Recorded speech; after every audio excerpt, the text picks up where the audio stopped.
Community Hotline is made possible with generous support by the Mount Hood Cable Regulatory Commission. The Mount Hood Cable Regulatory Commission advocates on behalf of the public interest on communications policy issues at the local, state, and federal levels.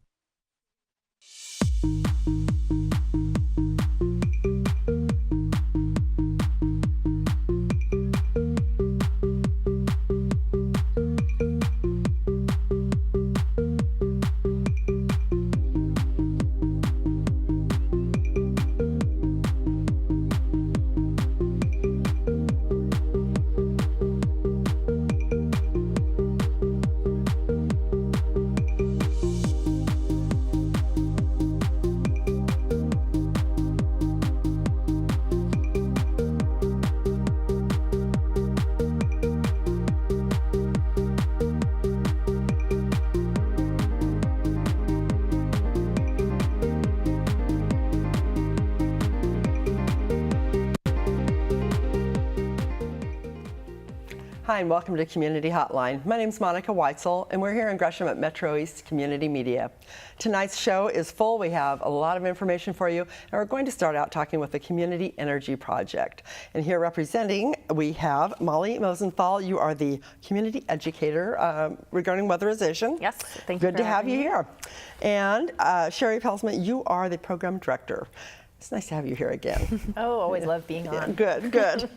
we enjoy it too. So, and I really like the Community Energy Project. The things that you do in the community are so important.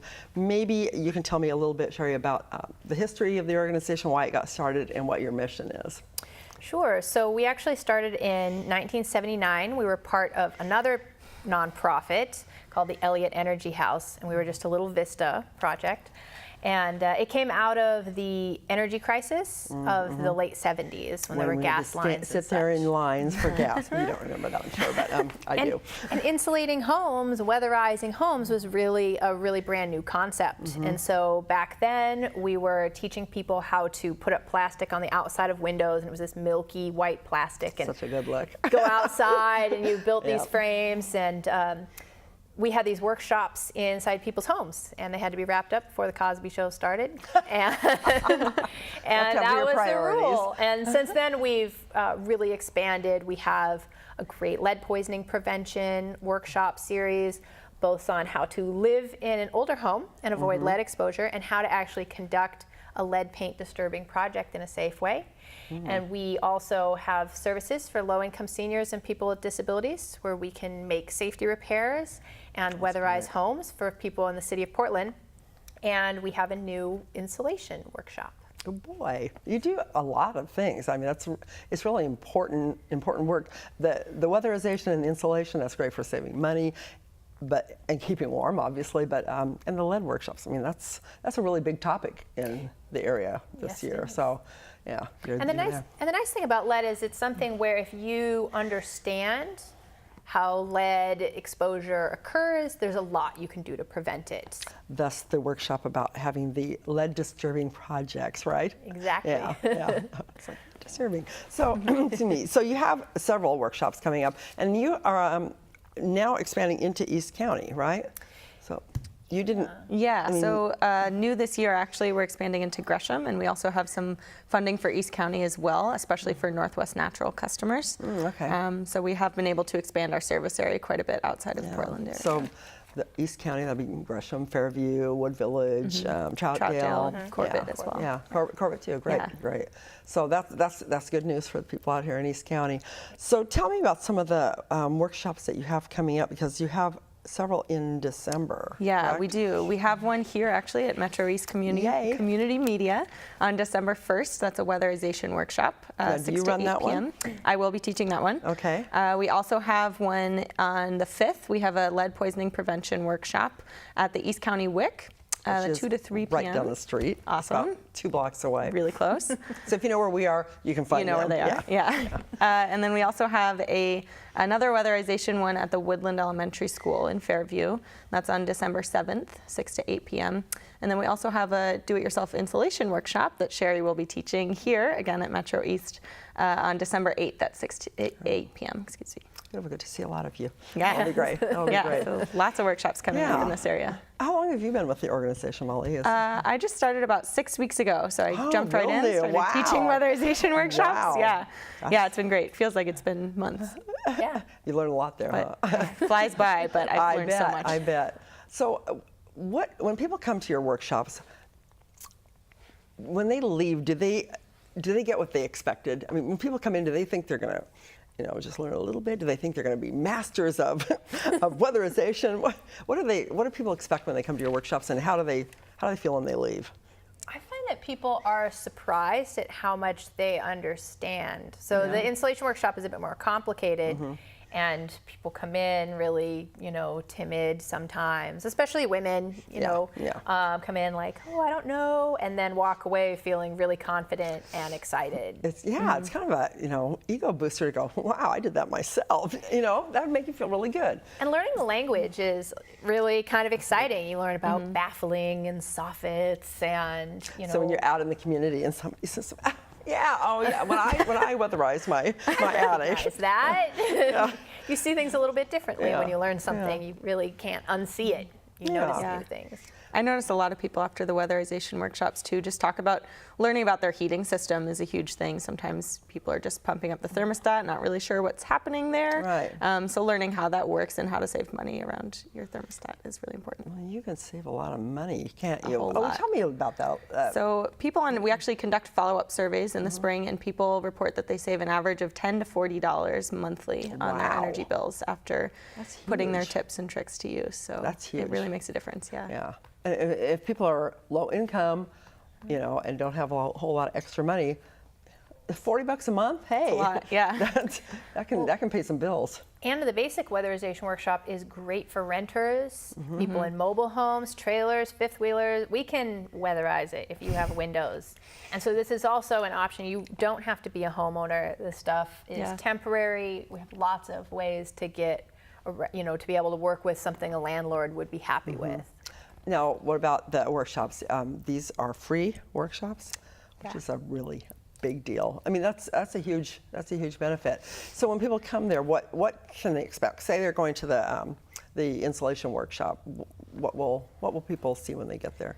So when people come to an installation workshop, they are going to learn about the concepts of insulating a workshop. So there's things like insulating a workshop, insulating your house, an attic I mean to correct you there, but It's about attic insulation, so they'll learn about air sealing, they'll learn about insulation itself, they'll learn about safety, problems that could exist in the home, such as mold that may affect health and indoor air quality in your living space.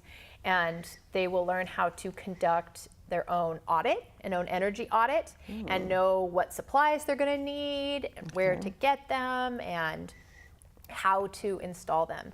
Everything from using a spray foam gun, which if I could pull out here. Oh, just happen to have one on you. So just laying here on the floor. This is a spray foam gun. And you would take a foam can such as this, and screw it in place, and a whole bunch of foam is going to come out this end, and this is how you stop air from leaking from your leaking from your interior living space up through your attic and outside out where the nobody roof, needs it, which is wasting money and energy. Yeah. So you provide information for people if they don't know where to go to get the tools they need, and you can tell them the best thing to get and where they might be able to find it. Yeah, it's pretty easy to find the stuff, but in fact, insulating an attic isn't really complicated. It's hard work, it's physical, that's for sure. But just knowing what to do and how to do it, once it's spelled out, it's not a really hard project. Good. And the weatherization, same kind of thing. I mean, there's different levels of things you can do, right? There's like easy, certainly. simple things, and then there's more complicated. Right. So the workshop's sort of divided into two portions, as you said. It's kind of the first section teaches you easy, quick tips and tricks and how to save energy, maybe things about your heating system that you weren't aware of before, how to use it most efficiently. The second part is kind of the meat of the workshop, and it teaches you how to install the actual materials and actually go through and weatherize your home. So that is actually the window kits are a big portion of that. So we use these storm window kits here and teach people. We give out to income qualified people who are in our service area. We give out these storm window kits, and they can actually install them on their own. So we teach everything to do that. We also give out this rope caulk, so this is used to seal up drafts along your windows, and it really makes a big difference in sealing up drafts. And so for people who are qualified, you'll be able to give that to them. Exactly. Yeah. Great deal. Great deal. What have you seen? I'm sure you've been around longer than Molly has, and she'll have many more years, I'm sure, of stories to tell. But do you find people, they come back to you and tell you how it affected them? Or you do follow up, you said. Is that right? Or maybe Molly said that. Yeah, we do follow up for all of our workshops. But for example, I actually had the first workshop of the season I taught about a month ago.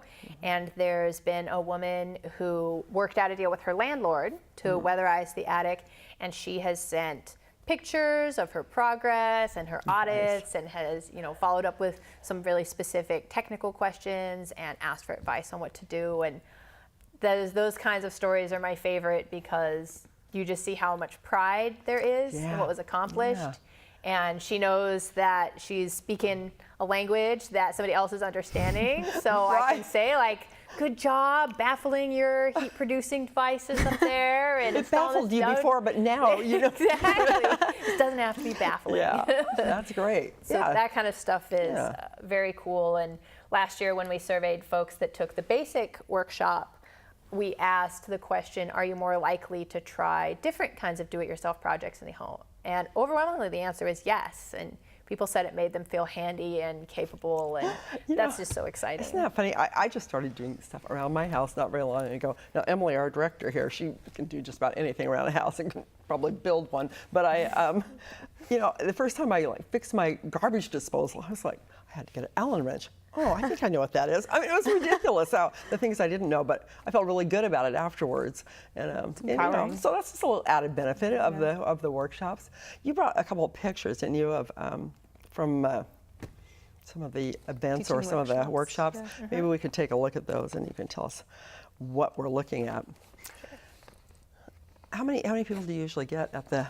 Oh, this one looks like a lot of people. This is at one of the workshops, right? This was the very first insulation workshop we taught, and that's actually being given by the person who gave us the information to create the workshop. He's the owner of Balanced Energy Solutions, who donated about 40 hours of time to give us all the information, because we ourselves weren't experienced in insulating attics, and he'd been doing so a long time. Teachers, huh? So he taught the first class, and those were all, you actually see quite a few men in the audience, the early adopters of the workshop, were people who had a little bit more confidence in using tools. But right now the workshops are about 50-50. Really? Men and women.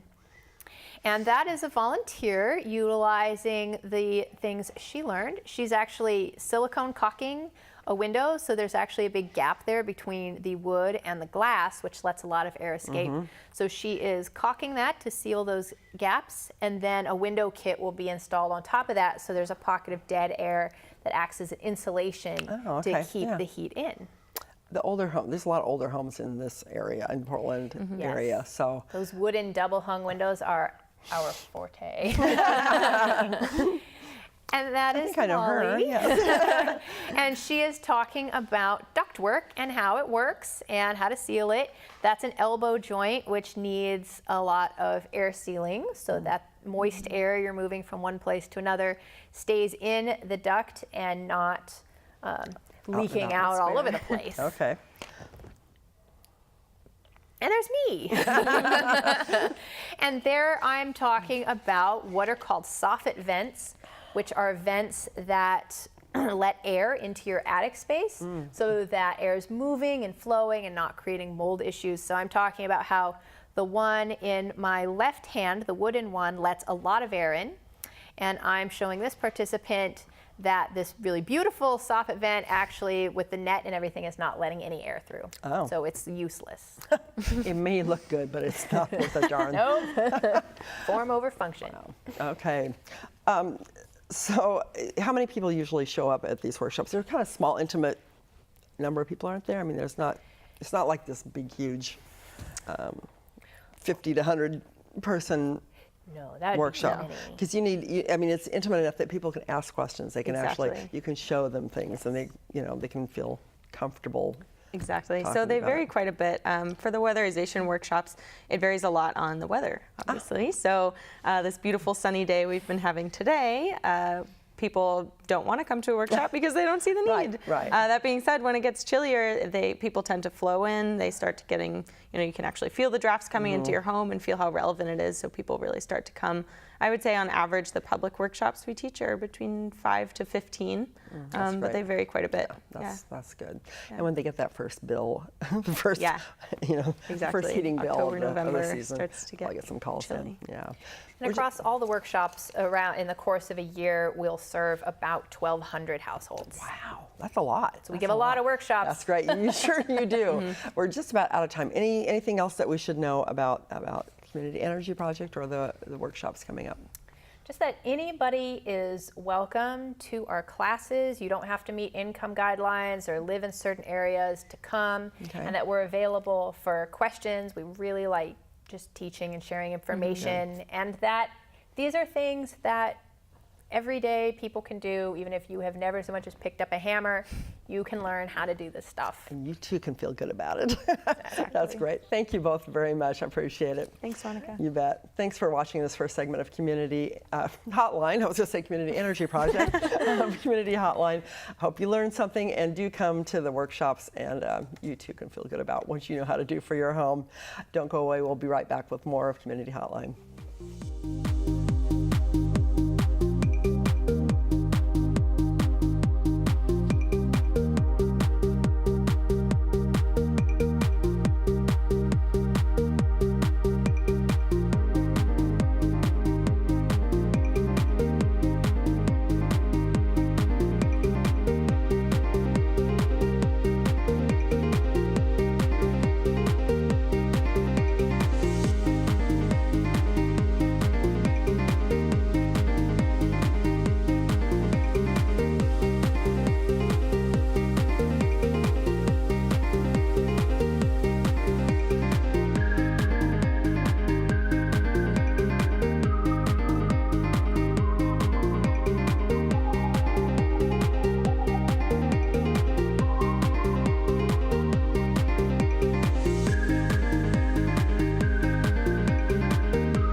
Documentary was more than I ever would have dreamed of doing.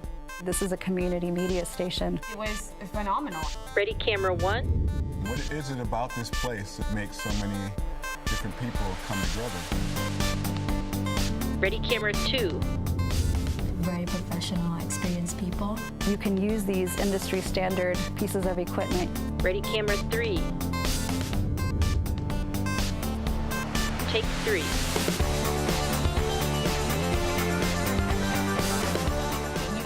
To be rich to do this. Open people's eyes to something they've never even thought of before. Cool stuff happens. It becomes this community. That's going to really change who's telling the stories and who's controlling the messaging.